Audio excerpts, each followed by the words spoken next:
Tudo bem? Bom estar aqui com vocês de novo, nessa comunhão, buscando a Deus juntos. Eu te convido a abrir sua Bíblia em Atos 9, versículos 32 a 35. Nós vamos ler aqui. Passando Pedro por toda parte, foi também visitar os santos que moravam em Lida. Encontrou ali certo homem chamado Enéas, que havia 8 anos jazia de cama, pois era paralítico. Pedro lhe disse: Enéas, Jesus Cristo cura você. Levante-se e arrume a sua cama. E ele imediatamente se levantou, e todos os habitantes de Lida e da região de Saron viram Enéas e se converteram ao Senhor. Só esse trecho. Esse texto é um testemunho muito curto, mas que tem bastante coisa para nos ensinar.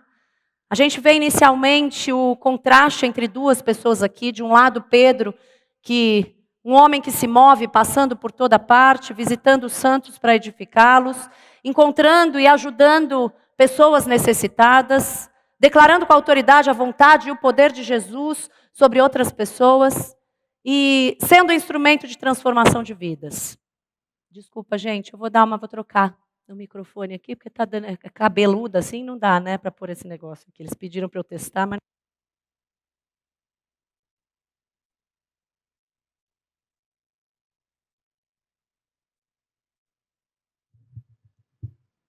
Melhor assim.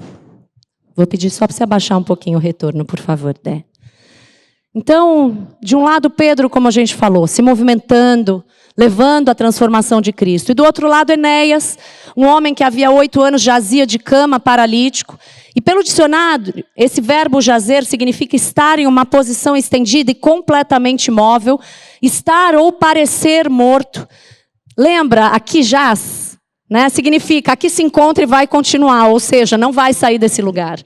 Mas essa história, ela não mostra um milagre na vida só de Enéas. Pedro, agindo dessa forma que ele age aqui, também é um milagre de Deus. A gente sabe que Pedro nem sempre foi assim. Antes, Pedro se movia assim, Pedro falava bastante, tinha muito movimento. Mas sabe aquele ratinho que corre numa rodinha, na esteira em roda, que faz um monte de exercício, de esforço, mas não vai a lugar nenhum?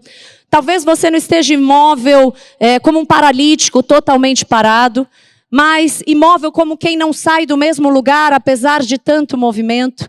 Como Pedro, muito ativo, fazendo muita coisa, mas na verdade sem ver muitos frutos de Deus, porque muitas vezes, nem sempre você leva em consideração a vontade de Deus, mas muitas vezes a sua própria vontade e as coisas da terra, não dos céus. Pedro tinha boa intenção para com Jesus. Muitas vezes ele se declarava e dizia que até morreria por Jesus. Ele tinha certeza que ele jamais traria seu mestre. Não, ele não era como os outros, ele pensava. Até que Pedro caiu.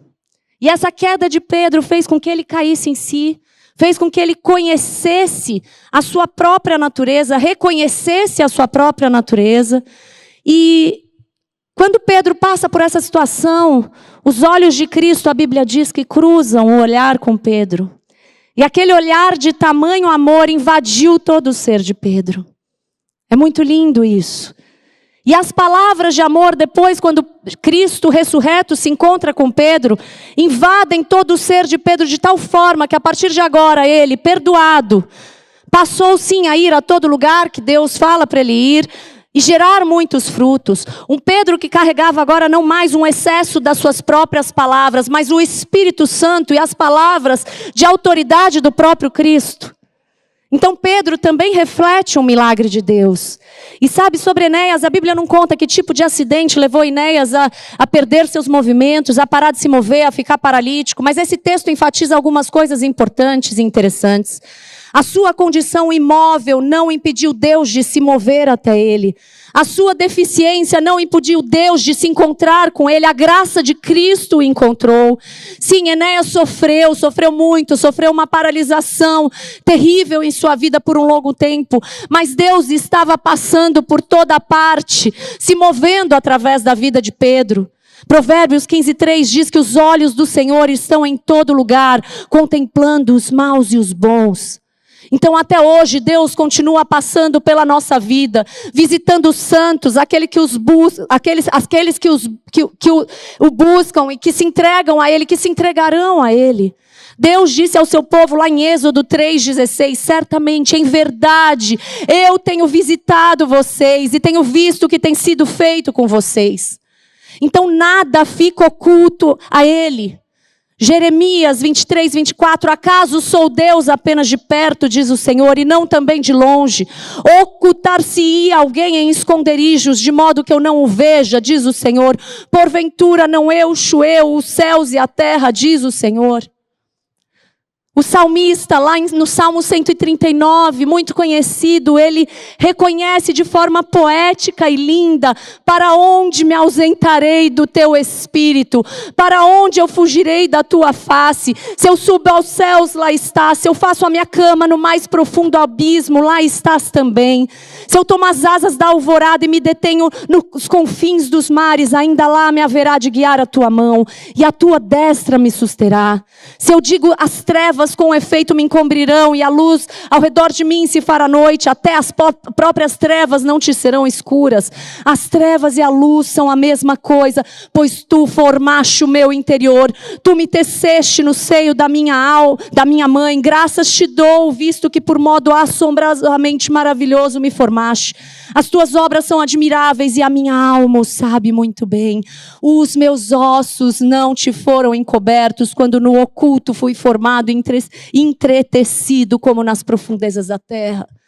Querido, você foi formado por Ele, e nada sobre você está encoberto aos olhos do seu Senhor. Ele vê a sua condição, Ele vê o seu coração. Sabe, no meio de tanta dor, talvez você se sinta tão anestesiado por tudo que você já passou, que talvez você não sinta mais a presença de Deus, o toque de Deus com você. Seus olhos podem ainda não vê-lo, sua razão pode ainda não entender a situação, mas não ande pelo que você sente, porque os seus sentimentos são inconstantes, instáveis, mas as palavras de Deus não são. Então creia nelas, creia nele. Você acha que Deus entregaria tudo por um projeto falido? Você não é um sonho frustrado de Deus, você não é um filho abortado de Deus, você não é um acidente. Ele te visitou enviando Cristo e Ele continua te visitando hoje, todos os dias. E quando Deus visita alguém, meu querido, sempre há um milagre acontecendo com aqueles que creem e através daqueles que creem.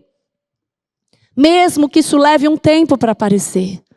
Às vezes você não está vendo ainda, mas as suas raízes estão crescendo embaixo da terra para que você tenha sustentação para aquilo que vai acontecer a seguir. Deus não está parado numa cama, Deus não está parado nem no trono dele. Deus não está com seus ouvidos fechados, não está calado.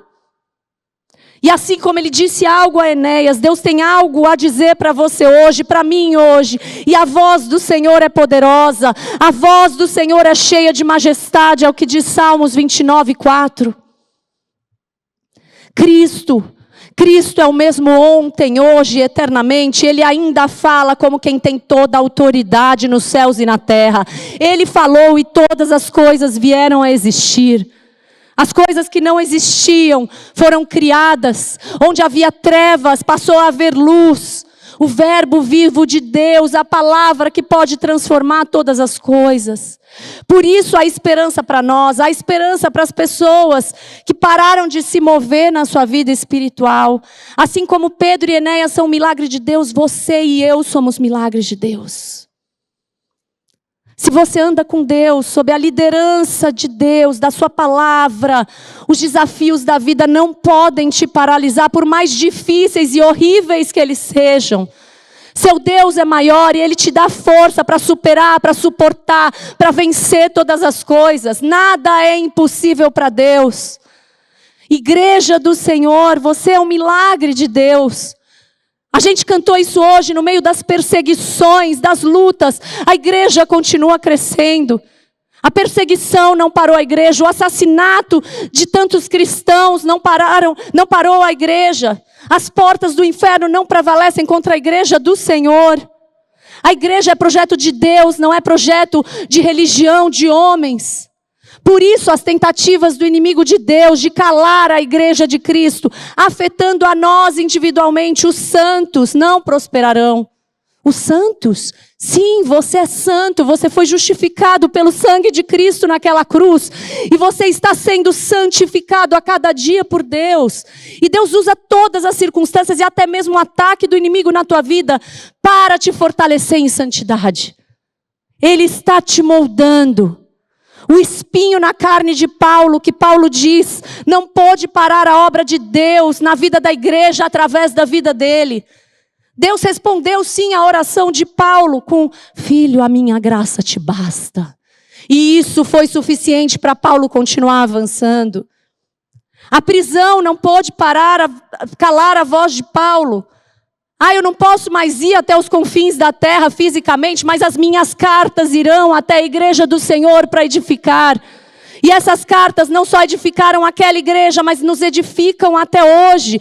Paulo continuou avançando mesmo no meio da prisão. O que nos move, nós cantamos, não é o que nós vemos, não é a nossa condição física, não são as dificuldades dessas coisas terrenas ou as facilidades das coisas terrenas. Quem nos move é aquele em quem nós cremos. Amém? E Ele é suficiente para nós, mesmo que tudo se acabar, mesmo que tudo nos frustrar, ainda temos nele a eternidade. Estamos sendo moldados por Ele para a eternidade. Então vale a pena a gente aprender desde já a se relacionar com todas as circunstâncias, com todas as coisas, com todas as pessoas, com essa perspectiva de eternidade. Sabe, o Senhor te chama pelo nome e tudo que você precisa está nele, na sua palavra empenhada sobre a sua vida. Ele deixou tudo registrado aqui para você. Tudo não, mas muita coisa. Algumas coisas ele vai te falar pessoalmente. Mas tudo que está aqui é verdade e está registrado para você. Então abra os ouvidos do teu coração, porque Deus está falando hoje. Ele já liberou inúmeras promessas, verdades, milagres sobre a sua pessoa, sobre você. Então se agarre neles. Eu contei aqui já e vou repetir, porque talvez algumas pessoas não tenham ouvido, não estivessem aqui, que eu tomei uma decisão, agora já vai fazer um ano muito difícil, onde eu pedi demissão de um emprego de 24 anos, onde eu era muito bem sucedida no mercado financeiro, graças a Deus. Mas a nuvem se moveu e eu senti que eu precisava me mover com ela, assim como quando o povo de Deus de Israel saiu do Egito, a Bíblia conta que existia uma nuvem do Senhor sobre eles, e que quando a nuvem parava, eles montavam acampamento e se fixavam ali naquele local, e de vez em quando eles viam e sentiam a nuvem se movendo, então eles desmontavam tudo e mudavam de lugar. E eu senti, eu orei, eu ouvi meu marido, nós conversamos e chegou a nossa hora de desmontar tudo, por mais difícil que isso parecesse, e caminhar no novo movimento que Deus estava mostrando. Mas no meio de tudo isso, as minhas emoções muitas vezes me levaram a questionar: e agora? Qual que é meu propósito de vida? Porque ali eu cria que Deus tinha me plantado naquele lugar, aquele era um dos meus principais ambientes de frutificação, de ministério, eu sempre fui muito movida a propósito. Eu queria mudar o mundo das pessoas, para as pessoas, queria ser a voz de Deus para ajudar as pessoas. E por algumas vezes, durante esse novo período, eu sentia uma certa sensação de relevância, sabe? E agora? Será que eu errei de ter saído? Será que eu não discerni direito a voz de Deus? Para onde eu vou ser usada por Deus agora? Em uma quarta-feira, eu fui visitar a nossa família na IA Church. E estava num culto do pastor Daniel Adams, e ele trazia a mensagem daquele cego que ficava à beira do caminho, no chão, à margem da estrada pedindo esmolas. Lembram dessa passagem? E quando aquele cego soube que Jesus estava passando ali, ele começou a gritar por Jesus, e Jesus chama ele para mais perto e pergunta, já como quem está preparado para fazer uma cura: o que você quer que eu te faça?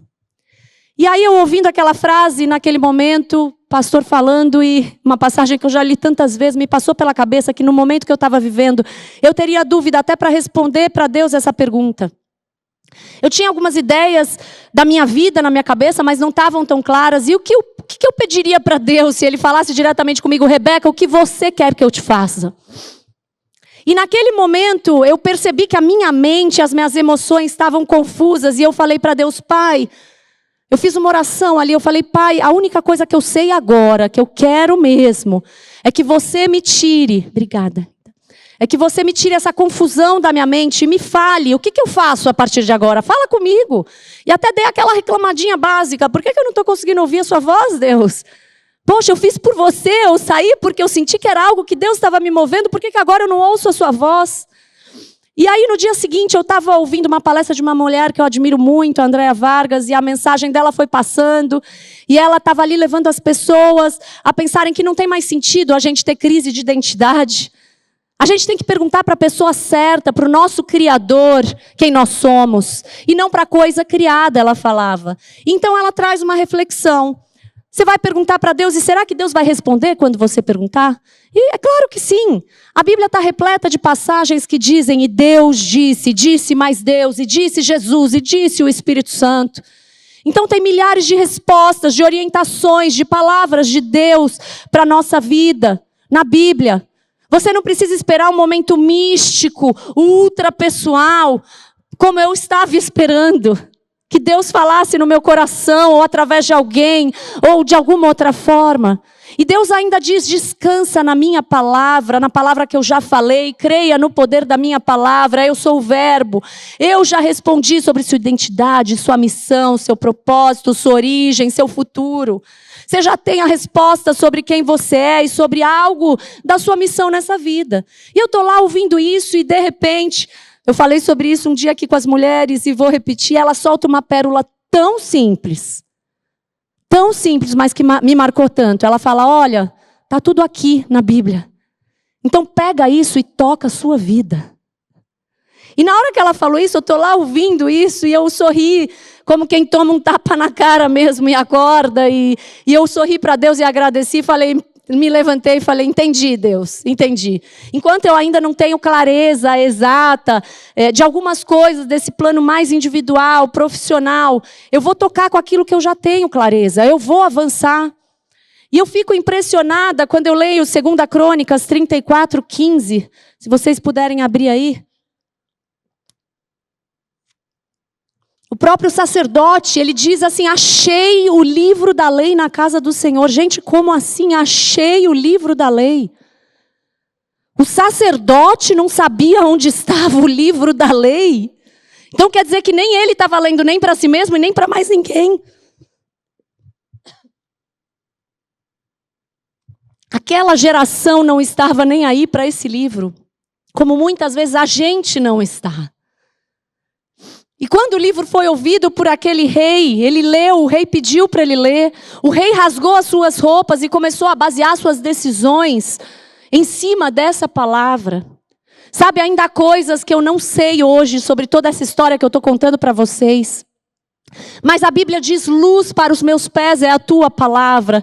Então mesmo que você ainda não enxergue lá na frente da sua vida, você pode colocar a palavra de Deus como lanterna no seu pé. E você vai dar um passo após o outro. Um passo de fé após o outro nas suas decisões. Você vai pegar isso daqui e vai tocar a sua vida. Com fé, com autoridade, com o poder do Senhor, com a força do Senhor. E eu ouvi outra analogia sobre o amadurecimento do cristão esses dias do pastor Juscelio, que fez todo sentido para essa fase da minha vida também. Sabe quando uma criança está aprendendo a andar, que o pai pega as duas mãozinhas dela e vai na frente dela e vai levando ela para andar, fica de frente para ela. E aí quando ela já se firmou, o pai solta as mãos, mas fica na frente dela com os braços abertos e fala, vem filha, vem, vem. O pai está olhando no olho dela, está reforçando, está trazendo confiança e está chamando ela para perto. E depois a filha cresce um pouco mais e vai aprender a andar de bicicleta. E aí o pai já não fica na frente da filha. O pai fica atrás. A filha não está mais olhando no olho do pai.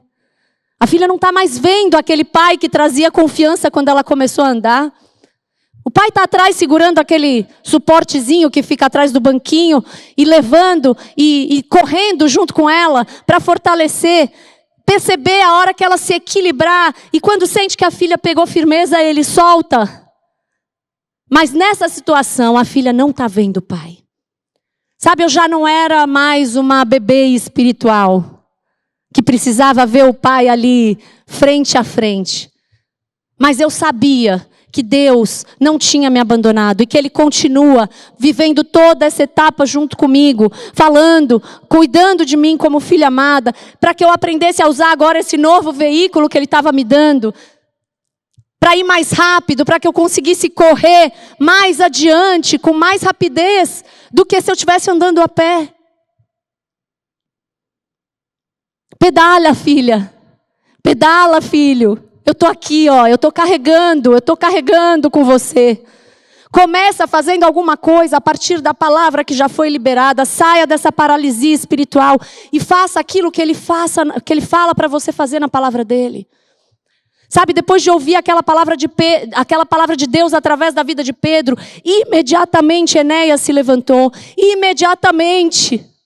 Não dá mais para a gente perder tempo com as coisas espirituais. Eu tenho falado isso para Deus, eu não quero mais perder tempo com as coisas espirituais. Interaja com Deus, meu querido, através de uma fé obediente, porque viver o novo de Deus na sua vida requer sim um novo posicionamento em obediência ao que Ele diz.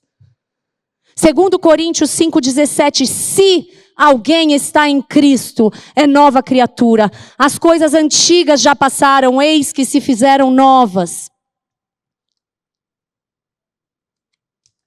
Romanos 6,4 diz, andemos em novidade de vida, porque nós fomos sepultados com Ele na morte pelo batismo, para que com Cristo, como Cristo foi ressuscitado dentre os mortos pela glória do Pai, assim também nós andemos em novidade de vida. Andar em novidade de vida. Deus está te convidando a andar com Ele em novidade de vida. Ah, mas eu não consigo. Para mim é muito difícil. Eu não sou assim. Para você pode ser fácil, mas para mim não é. Querido, Ele prometeu em Ezequiel 36, 26, 27. Eu lhes darei um novo coração. Eu porei dentro de vocês um espírito novo. Tirarei de vocês o coração de pedra e lhes darei um coração de carne. Porei dentro de vocês o meu espírito e farei com que andem nos meus estatutos. Guardem e observem os meus juízos.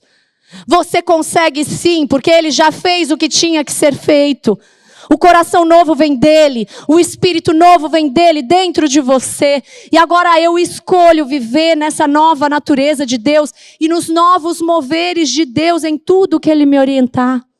Isaías 43, 18 a 19 diz, não fiquem lembrando das coisas passadas, nem pensem nas coisas antigas, eis que faço uma coisa nova, eis que porei um caminho no deserto e rios nos lugares áridos, agora mesmo ela está saindo à luz, será que vocês não o percebem? Ele já tem falado com você, mas para obedecer, você não pode ficar preso pensando nas coisas antigas do passado. Vamos lembrar que a arca foi um objeto central na vida de Noé por muitos e muitos anos. E depois, aonde que foi para a arca? Não se fala mais dela. Deus mandou deixar para trás. Sabe, Noé teve muito tempo para se acostumar com o seu ministério de construção da arca. Muitos anos, muito tempo.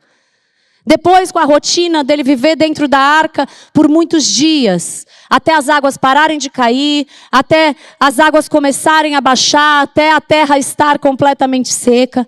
Anos e anos de construção, e um belo dia Deus chega para ele e fala, chega de construção, agora entra na arca. Deus dá para Noé um período específico de 7 dias para ele entrar numa nova fase, antes de iniciar o dilúvio. Noé passa muitos dias dentro daquela arca com a sua família, se acostuma de novo com essa rotina e um belo dia Deus fala, chega, é hora de sair da arca e reconstruir sua vida lá fora. Noé precisou se desprender de tudo que ele tinha se acostumado a viver para que ele pudesse viver cada tempo novo de Deus na sua vida, o kairós de Deus para ele. No grego, essa palavra kairós de Deus, que é a palavra tempo, que na Bíblia fala de cronos, que é o tempo cronológico ou sequencial, as horas, os dias, né? Nosso tempo de calendário, vamos chamar assim.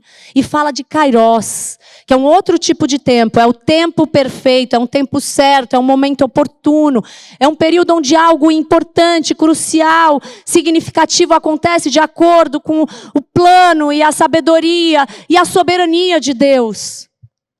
Deus intervém de forma perfeita na vida, na história humana. Então, como diz lá 1 Pedro 5,6, portanto, humilhem-se, sejam humildes debaixo da poderosa mão de Deus, para que Ele, em tempo oportuno, os exalte. Esse tempo oportuno que está aí é o kairos de Deus. Talvez Deus tenha começado a te mostrar sobre esse novo tempo, mas você ainda esteja preso ao passado, que nem sempre é ruim. A construção da arca era algo que o próprio Deus tinha pedido para Noé. Era um ministério dele. Mas esse tempo passou. Ele precisou obedecer e mudar de rotina.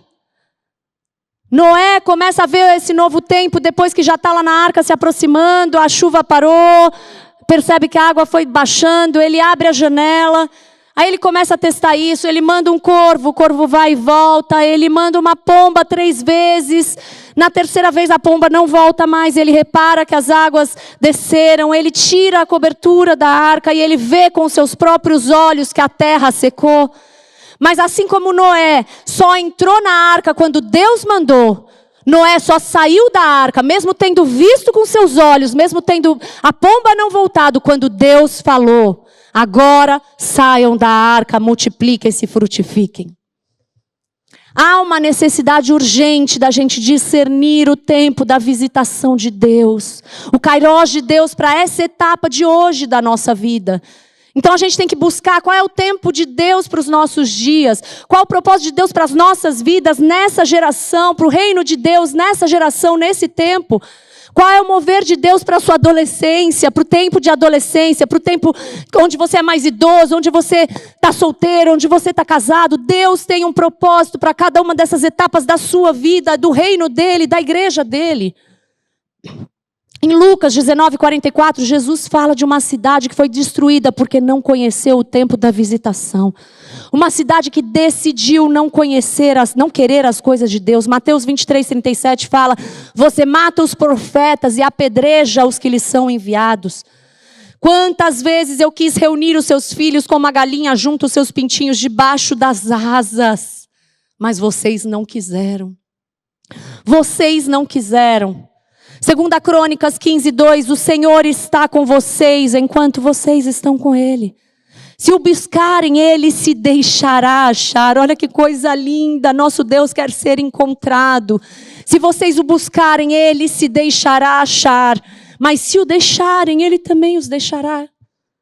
Isaías 55:6 diz: busquem o Senhor enquanto Ele pode ser encontrado. Invoque-o enquanto Ele está perto. A Bíblia diz que Ele está perto. Jeremias 29:13, vocês me buscarão e me acharão quando me buscarem de todo o coração, de toda a alma, com toda a sua força. A gente precisa aprender a amar a Deus dessa forma, não tem nada mais importante do que isso. E Tiago 4:8 diz: cheguem perto de Deus e Ele se chegará a vocês. Limpem as mãos, pecadores, e vocês que são indecisos, purifiquem o coração. Indecisos, buscando em tantas coisas, indecisos, purifiquem o coração. Esse é o nosso passo em direção ao novo de Deus. Nesse texto que nós lemos, em Atos, ele não começou falando: levanta e corre para a cidade, Enéas, para dar testemunho. Não, levanta e arruma a sua cama. Sabe, eu vou me mover através de você na cidade, em toda a região, mas tem um primeiro passo importante aqui. E eu acho interessante como a Bíblia conta outros milagres onde Jesus falou uma coisa semelhante a essa. Lembra do endemoniado que vivia nas ruas, nos cemitérios, fora de casa, ao ser liberto por Jesus, curado, limpo, está em sã consciência. Ele quis ir embora da cidade com Jesus. Jesus fala o que para ele? Volta para sua casa. Certamente havia muito conserto na casa daquele homem para ser feito. Muito conserto, muito perdão para ser pedido, muito perdão para ser dado. O paralítico que foi levado pelo telhado por 4 amigos, vocês lembram? Para encontrar um espacinho ali na frente de Jesus, para que ele fosse tocado por ele. Primeiramente, Jesus olha para ele e fala: os seus pecados estão perdoados. E depois ele é curado. E sabe o que Jesus diz para ele de novo? Levante-se, pegue o seu leito, a sua maca, a sua cama e vá para a sua casa. Marcos 2,11 fala isso. Arrumar sua cama, ir para casa é coisa íntima, meus queridos. É coisa íntima. Então você quer viver o novo de Deus de uma forma extraordinária? Comece arrumando o seu lugar mais íntimo. Comece arrumando as coisas mais simples do dia a dia da sua vida. Deus está fazendo sim algo extraordinário enquanto você se posiciona sob a liderança dele nas coisas mais comuns do dia a dia, no seu coração, na sua casa, na sua família. O risco que a gente tem hoje é que tudo é grandioso demais, tudo são números, são multidões, são likes. Eu quero fazer o meu canal ferver. Cuidado! Às vezes Deus ainda está te chamando por um período para você consertar a sua casa, para você fortalecer seu coração, para que nada te derrube quando Ele sim te colocar onde Ele quer te colocar. Então, primeiro, limpar o seu altar, o seu coração. A gente cantou aqui também, pode morar aqui em mim. Então vamos deixar Ele entrar conosco, vamos acender as lamparinas, deixar a luz mostrar o que está sujo, o que está quebrado, parar de lutar contra Deus e deixar Ele limpar, Ele arrumar a própria casa dEle. A casa que Ele mora, a casa que você abriu para Ele morar.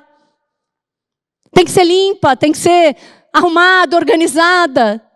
É transformação de dentro para fora que Deus quer. Porque viver o novo de Deus requer uma mudança de posicionamento que começa onde ninguém vê. Só o Pai que vê em secreto é que vê. Então entra no teu quarto, fecha a tua porta, faz um concerto com Deus. Ele pode, Ele quer fortalecer o seu coração para que você passe por toda e qualquer situação na sua vida. Mas para isso, Ele precisa estar lá. Ele precisa ser rei naquele lugar. O convidado que se torna anfitrião na sua vida, no seu coração. E além de alinhar seu coração com o dele, Ele quer alinhar as coisas mais centrais da sua vida, ainda nessa linha da intimidade. Quem você é em casa com seus filhos, com seu marido, com a sua esposa, com os seus irmãos, com os seus pais, se você é um solteiro ou não, ou casado, noivo, seja lá o que for. As pessoas da sua casa podem dizer que você nasceu de novo. Porque na igreja é fácil falar que é nascido de novo. Até no trabalho é fácil muitas vezes, porque a gente veste muita maquiagem social. Mas em casa a gente é quem a gente é. Será que as pessoas da tua casa, do teu convívio mais íntimo, podem falar que você nasceu de novo? Que a sua boca se converteu? Que seu olhar julgador e crítico se converteu? Ah, mas meu marido não me ama mais. Deixa Deus ser suficiente para você.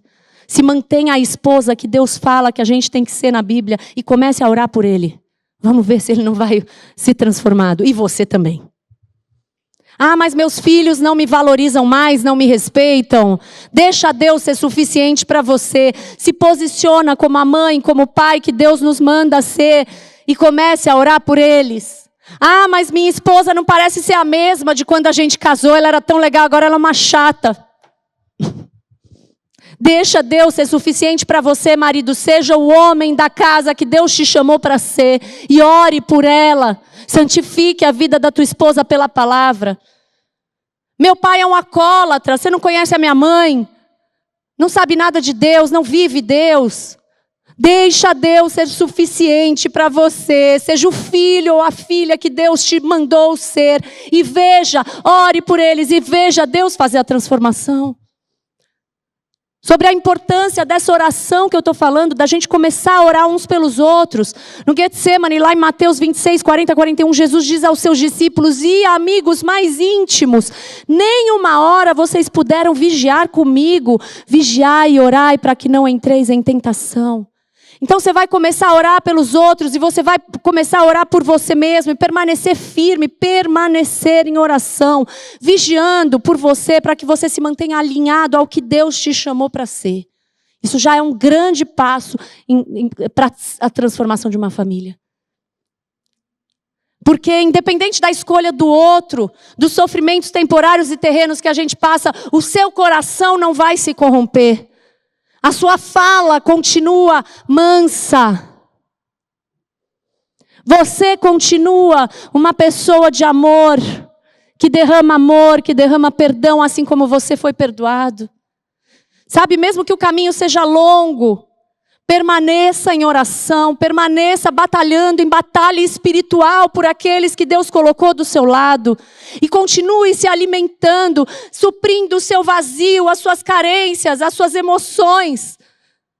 Se alimentando do pão que desceu do céu, assim como aquele povo se alimentou no meio do deserto, e aquele pão que parecia nada, fortaleceu o povo de Deus.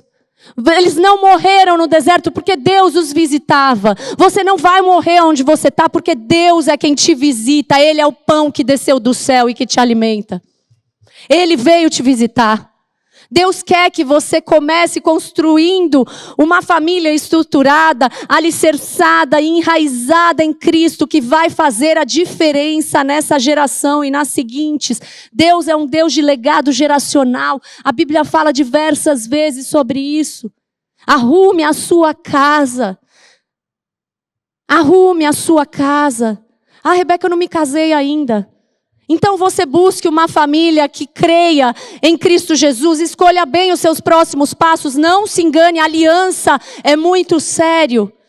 Aliança é propósito de Deus comum na sua vida, na vida da pessoa com quem você vai fazer essa aliança, comum no chamado de Deus para a sua vida. Que comunhão pode ter a luz com as trevas?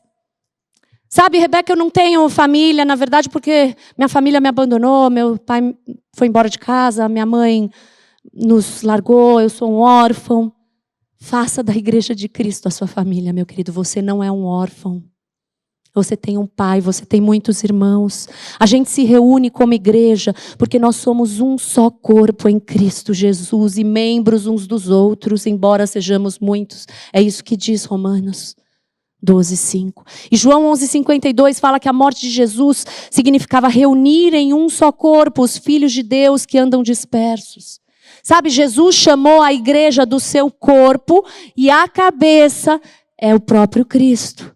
E eu acho lindo esse texto falar dos santos de Lida que Paulo estava visitando. Havia uma igreja que já se reunia lá, pessoas que se reuniam como família, como corpo de Cristo, que compartilhavam as suas vidas, as suas lutas, as suas alegrias.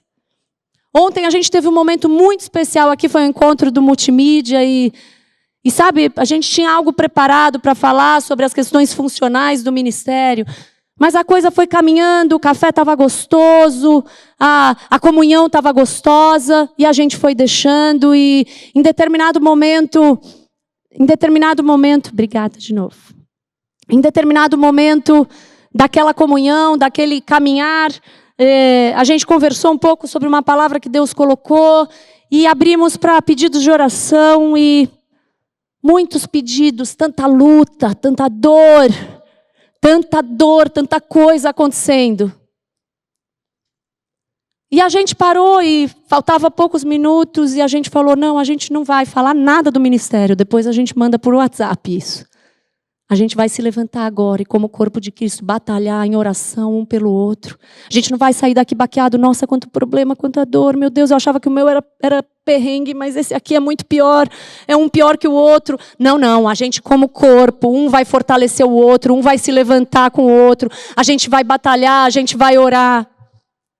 Assim como a igreja de Atos 2, 42, 47 fala, e perseveravam na doutrina dos apóstolos e na comunhão, no partir do pão e nas orações. Em cada alma havia temor e muitos prodígios e sinais eram feitos por meio dos apóstolos.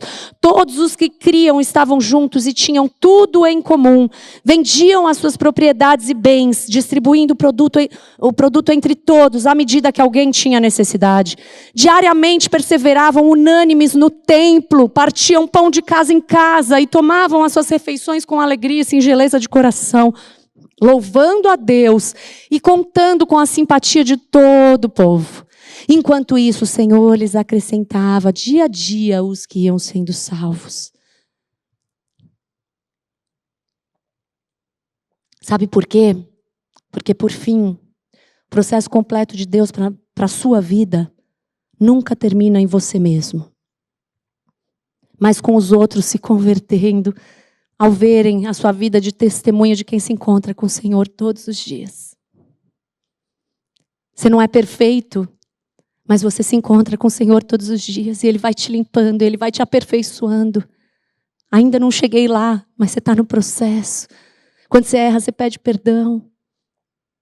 Quando você é confrontado, você tem um coração ensinável. Que milagre lindo. Porque assim que Enéas recebeu uma palavra poderosa de Deus sobre a sua vida e decidiu imediatamente tomar uma atitude de fé, obedecer o que foi dito, de se levantar, se posicionar em cima do que Deus disse através de Pedro, ele passou a se mover tanto, carregando seu testemunho por toda parte, a ponto de todos, vocês repararam nessa palavra que a gente leu? Todos os habitantes da região, não só mesmo da cidade dele, mas da região, se converterem ao Senhor.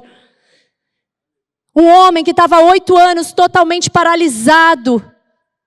Que reforço que ele virou para os santos daquela cidade. Que reforço, que testemunho. Então é hora de começar a caminhar de forma que todos vejam você, olhem para você e se convertam ao Senhor. E tenham sede e fome. Que Deus é esse com quem você se relaciona? Que Deus é esse? Que Deus é esse que você fala, que você faz, que você acontece? Que Deus é esse? Isaías 56:8 diz: ainda congregarei outros aos que já se acham reunidos. O Senhor está nos comissionando como igreja a um novo tempo de Deus. Para nova etapa com Deus, meu querido. Eu vou chamar aqui, Lucas, você pode tocar um pouquinho aqui pra gente? E eu convido todos vocês a ficarem de pé. Como igreja, agora. A gente está em pouquinho, eu vou pedir, se você puder, junta aí com a pessoa que está do teu lado. Vamos fazer, não deixa ninguém aí. Dá as mãos para a pessoa que está do teu lado, por favor. Dá as mãos para a pessoa que está do teu lado. Vocês são o corpo de Cristo, individualmente membros deste corpo, ou seja, membros uns dos outros. 1 Coríntios 12:26 diz que se um membro do corpo sofre, todos sofrem com ele. Quando você quebra uma unhazinha, encrava uma unha, o corpo todo sofre. Uma dor de dente, o corpo todo sofre. Agora também diz que se um membro é honrado, todos os outros se alegram com ele. Então a gente vai se ajudar agora, levantar um ao outro, sofrer as dores um do outro, perdoar uns aos outros. Se há alguém aqui que entrou aqui, que se vê num estado de paralisação, vai sair daqui curado em nome de Jesus. Se você está exausto de lutar sozinho e não sair, sentir que você está lutando e como aquele hamster não sai do mesmo lugar, você vai ser liberto hoje do que te aprisiona. Se você crê que Deus pode mudar essa realidade na sua vida, segura bem forte aí a mão do seu irmão ou da sua irmã e abre a tua boca e comece a louvar a Deus agora. Começa a louvar a Deus agora. Começa a declarar, elogiar o Senhor e falar as palavras que Ele diz, a forma como Ele se revelou até aqui. Engrandeça a Ele. Peça perdão a Ele pelos desvios de caráter, pelos desvios de fala. Abra seu coração para Ele reinar completamente. Derrube os ídolos. Feche os buracos nos seus muros. Manda embora a murmuração, a ansiedade. E se você falar, eu ainda não sei se eu faço parte desse corpo de Cristo, eu não frequento a igreja, querido, então seja recebido e enxertado nesse corpo hoje. A única coisa que você precisa é abrir seu coração e falar: Jesus, entra no meu coração. Eu creio que você é o Filho de Deus, que veio a esse mundo para se entregar por mim. Recebe a minha vida em nome de Jesus. Recebe a minha vida, reescreve a minha história. Escreve o meu nome no livro da vida. Seja bem-vindo à família de Cristo. Seja bem-vindo à família de Cristo. Não fique sozinho na sua casa. Frequente uma comunidade onde você possa se abrir, onde você possa ajudar, onde você possa receber ajuda, porque todos nós precisamos disso nessa caminhada. E muitas vezes a gente está esperando Deus aparecer lá no nosso quarto. E Deus está esperando você vir aqui na frente de um irmão, de uma irmã, porque Ele vai falar com você através dessa pessoa. Então abra a tua vida para se relacionar com Deus e para se relacionar com o corpo de Cristo. Seja transformado. Saia, levante, arrume a sua cama, igreja, arrume seu coração, arrume a sua casa. Ah, como nós precisamos consertar as nossas alianças na nossa casa. Senhor, nos ajuda como esposas, Pai, a amarmos nossos maridos, a sermos pacientes, a sabermos a hora de nos calar, a pararmos de ser críticas, Senhor. A pararmos de humilhar, de tentar assumir a frente de todas as coisas porque achamos que fazemos melhores. Nos perdoa e nos ajuda, nos capacita. Ah, Senhor, como maridos, ajuda, Senhor. Ajuda, Senhor, a amarem as suas esposas assim como Cristo amou a igreja a ponto de morrer por ela. Levanta homens valorosos no Senhor, que têm sede e fome da palavra de Deus e que falam e ministram a palavra de Deus na sua casa, que cuidam, que protegem as suas famílias de todo ataque satânico, que não falam. Não é porque são autoridades que falam de forma grosseira, porque isso não é ser autoridade para Deus. Ajuda-nos como pais, Senhor, a amarmos nossos filhos com paciência, a orarmos por eles, a jejuarmos por eles, a ministrarmos sobre eles as promessas do Senhor. Perdoa as palavras de maldição que falamos aos nossos filhos. Muitas vezes que eles são coisas que não condizem com aquilo que Deus criou eles para serem. Nós pedimos perdão a Ti e a eles hoje. Eles são princesa do Senhor, a menina dos olhos de Deus, amados do Senhor, homens, flechas na mão dos guerreiros. Nós os enviamos para o centro da vontade de Deus para a vida deles. O Senhor sabe cuidar deles melhor do que nós sabemos. Nós entregamos o controle a Ti, Senhor. Nos ensina a educar, a falar sim, sim, não, não, que a nossa palavra não mude. Que a gente saiba o que falar, a hora de dar a ordem. Que tipo de ordem dar, Senhor? Nos ensina como filhos, Senhor, a amarmos os nossos pais com paciência, sem rebeldia, sem desobediência. A amarmos, estarmos em família, abrirmos nossas portas, conversarmos sobre o que estamos sentindo, sermos ajudados pelos nossos pais. Restaura famílias aqui hoje. Restaura a comunhão entre irmãos. Restaura todas as coisas. Arranca toda a competição, todo o espírito de divisão no meio da tua igreja, que paralisa a tua igreja. Nos levanta, nos dá essa palavra de autoridade. Levanta. Jesus Cristo cura você. Jesus Cristo cura você hoje. Então levanta, arruma a sua cama e vai ser testemunha do amor de Deus, de um Deus que é poderoso para fazer infinitamente mais do que tudo que nós pensamos, pedimos ou desejamos. Nós te amamos, Jesus. Em verdade lhes digo que tudo que ligarem na terra terá sido ligado nos céus, e tudo que desligarem na terra terá sido desligado nos céus. Em verdade também lhes digo que se 2 de vocês sobre a terra concordarem a respeito de alguma coisa que vierem a pedir, isso lhes será concedido por meu Pai que está nos céus. Porque onde estiverem 2 ou 3 reunidos em meu nome, ali eu estou no meio deles. Aqui Ele está. Aqui Ele está. Ah, mas eu vim sozinho. Você não está sozinho. 2 ou 3 reunidos em meu nome. 2 ou 3 reunidos em meu nome. E você que está em casa, sozinho, ouvindo, assistindo isso. Nós estamos unidos em Cristo, em coração. ali eu estou no meio deles. Ele está aqui. Que você seja abençoado em nome de Jesus. Hoje é dia de ceia. Vou chamar a minha mãe aqui, que vai ministrar esse momento. Você pode se sentar.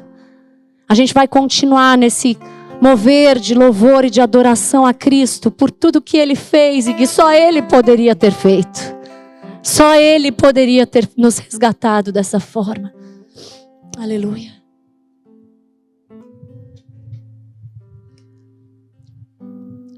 Queridos, eu gostaria de passar para vocês uma conversa que eu tive há pouco tempo. Uma querida perguntou assim: eu posso participar da ceia? Eu falei, por que não? Ela falou assim, porque na outra igreja não podia. E por que não? E aí eu me dei conta de que os homens fazem muitos rodeios em algo que é tão simples. Nunca houve uma mesa desse tipo que nós estamos vendo aqui. Nunca houve. Jesus estava comendo com seus discípulos. Era uma refeição comum.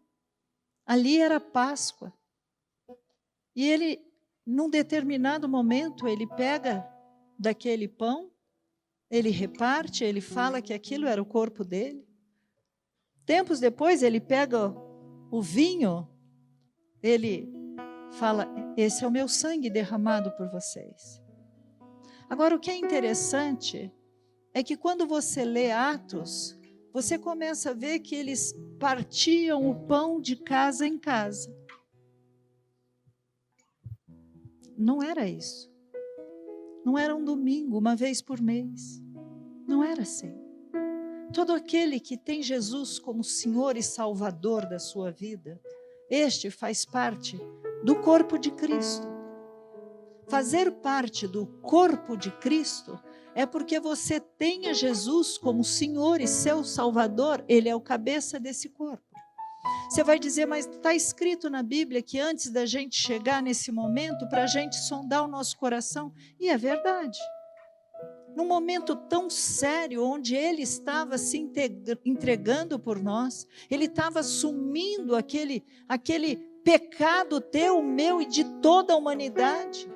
É algo que nós temos que temer realmente. Nós não podemos brincar, chegar simplesmente, eu pegar aqui, virar, tomar, só porque mais, se eu não tomar, o que eles vão falar de mim? Estou em pecado. Nós não estamos aqui para julgar ninguém, nós somos pecadores. Nós temos que nesse momento e no dia a dia, quando você errar, Senhor, pisei na bola outra vez, pequei. Senhor, me perdoa. E se for com alguém, me perdoa. Por que eu estou dizendo tudo isso? Porque se você tem certeza que Jesus é o próprio Deus que morreu no teu lugar, porque o salário do pecado é a morte, é isso que a Bíblia diz. O salário do pecado é a morte. Então, se o salário é a morte, eu e você teríamos que morrer. Mas para que a gente não morresse e ficasse eternamente longe de Deus, Ele veio e religa novamente Deus e o homem. Você entende isso? Você que sabe se você pode tomar ou não. Mas se você tem a certeza que Ele é o Senhor da tua vida, se você crê que Jesus é aquele que levou os seus pecados, morreu na cruz no teu lugar, você está cravado naquela cruz junto com Ele, é muito sério. Claro que é. Mas é muito lindo o que Ele fez. E você pode participar.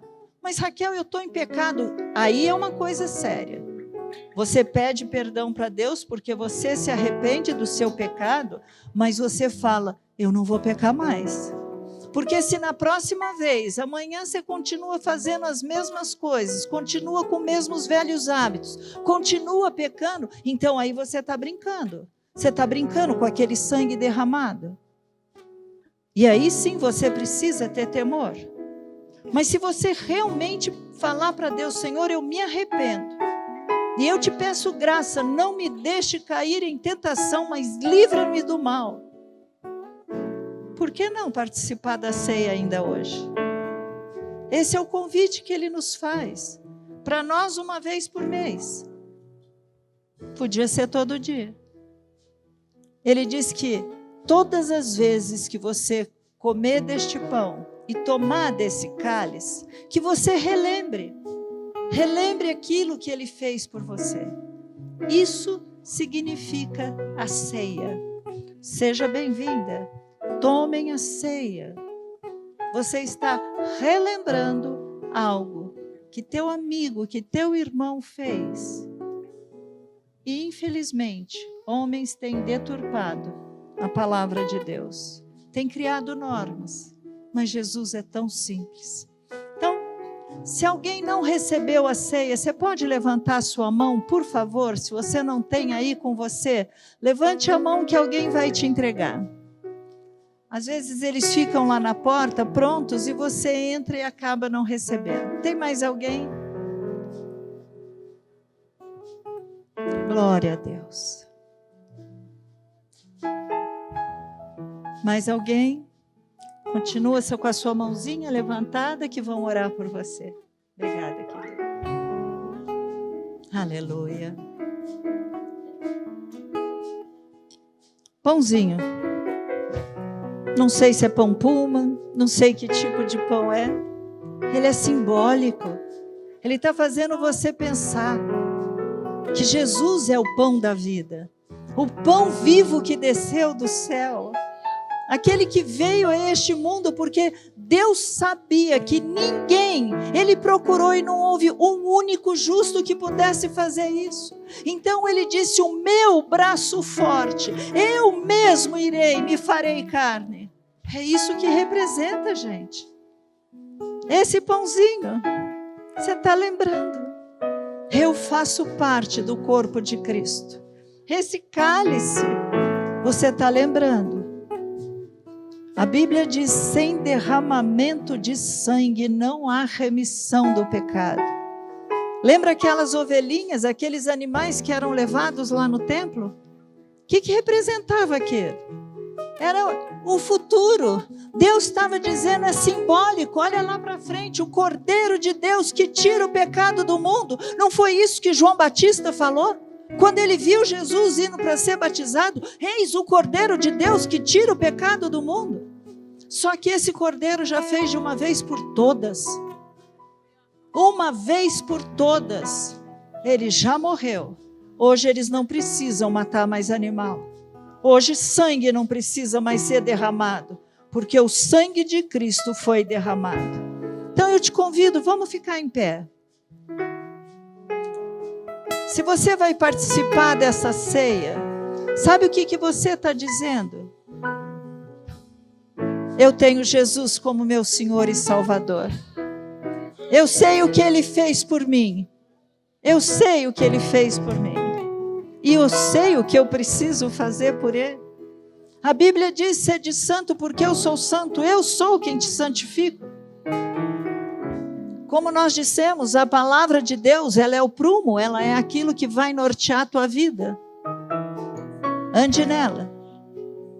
Viva para Deus. Que Jesus reine na tua vida. Que seja não apenas o teu Rei, o teu Salvador, mas o teu Senhor. Então vamos pegar desse pão e vamos comer.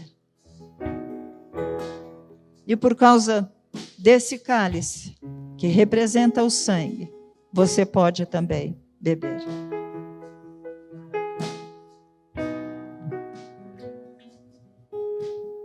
Aleluia.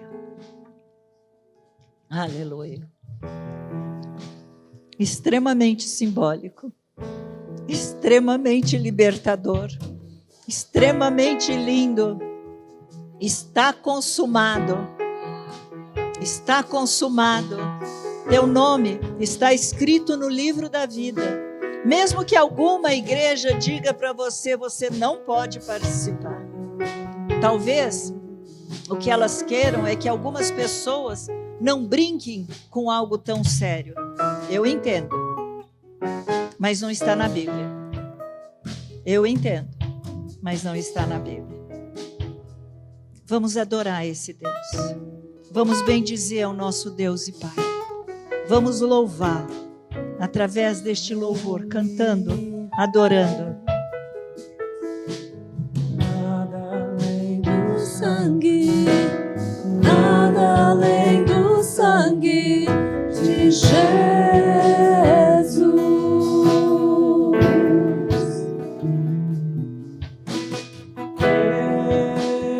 Eu sou livre, eu sou livre,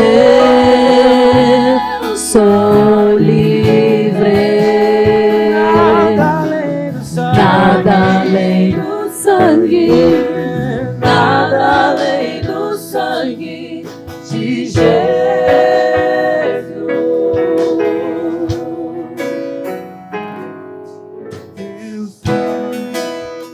Leva-me além de todas as alturas, onde eu ouço a tua voz, fala de tua justiça pela minha vida. E desceu teu sangue.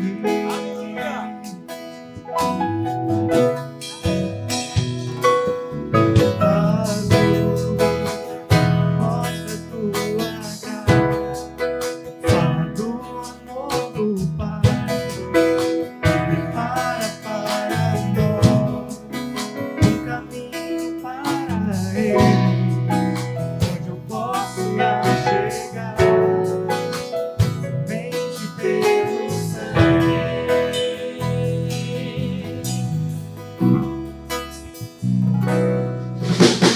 Que nos lava dos pecados, que nos traz restauração. Nada além do sangue, nada além do sangue de Jesus.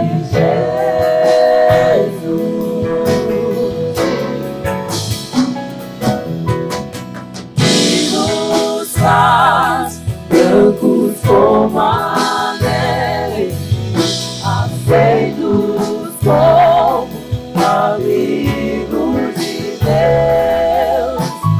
Nada além do sangue, nada além do sangue de Jesus. Você pode cantar isso essa noite?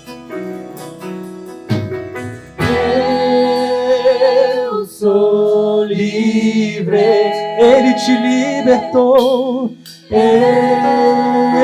eu sou livre. Nada além do sangue, Nada além do o sangue que liberta, nada além do o sangue que purifica, de Jesus. esse sangue que nos resgatou e nos libertou. Eu sou livre,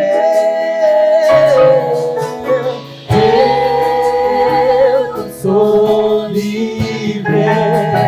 Nada além do sangue, Nada além do sangue, nada além do sangue. aleluia. Levante a sua mão, dê glória a Deus, porque Ele te libertou. Eu sou livre, eu sou livre. Nada além do sangue, nada além do sangue de Jesus.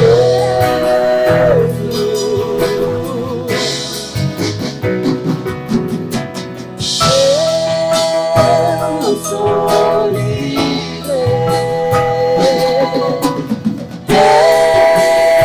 eu sou livre. Nada além do sangue, nada além do sangue de Jesus. Aleluia. Aleluia. Nós te agradecemos, Jesus. Oh, Senhor, invade o nosso coração de gratidão hoje, Senhor. Enche a nossa casa de alegria, gratidão, fé, esperança, força, ânimo do Senhor. Que a graça do Senhor Jesus, que o amor de Deus, o nosso Pai, o meu Pai, você pode dizer o meu papai. Que a graça de Jesus, o nosso Salvador, o Senhor da nossa vida, e que as consolações e a comunhão diária e constante do Espírito Santo de Deus seja com cada uma das famílias que estão aqui representadas, em nome de Jesus. Que você entre nessa semana com a autoridade de Jesus, como Pedro, sendo milagre como Pedro foi, se movendo, passando por toda parte aonde Deus te levar, no trabalho, em casa, na escola, aonde você estiver, no mercado, fazendo compras, não importa, passando por toda parte, dizendo: Jesus cura você, Jesus me curou, então eu sei que Ele pode te curar.